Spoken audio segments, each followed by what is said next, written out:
price to book ratio is another valuation stock price ratio. You're evaluating that stock price of that organization in comparison to others in the industry. And price to book, you get that off the balance sheet and its most recent stock price. The formula is the price per share divided by the book value per share. Now, you might be thinking, well, how do I calculate book value per share? It's actually already on the balance sheet. It's listed as shareholder equity. So if you like to do calculations or want to do it, just look for the shareholder equity section, and then you can compute that versus its price to book value. You can compare that, the price to the book value or shareholder equity.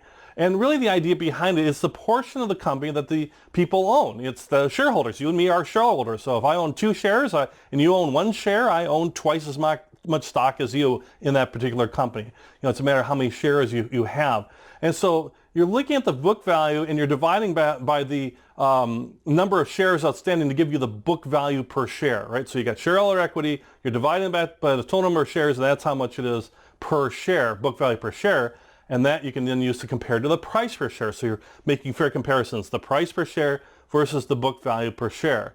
And the idea of the book value per share is that's almost a gauge of what not only the shareholder equity, but also like what is the company kind of worth? It's a good measure to think, the company is really worth at least this. What is $1 of equity? How much are you paying for $1 of equity in this company? So sometimes companies that have fallen on some hard times, or there may be some big fast downdraft in the market, you might get really close to their book value per share. That should be higher than 1, but it might get close or maybe even below. So you're like, boy, I can buy this company and get more of the company for my purchase of that price to the book value of the share. So if you're looking for really valued stocks or low price stocks, you'd be looking for some of the low price to book value is what you're looking at, or P/B.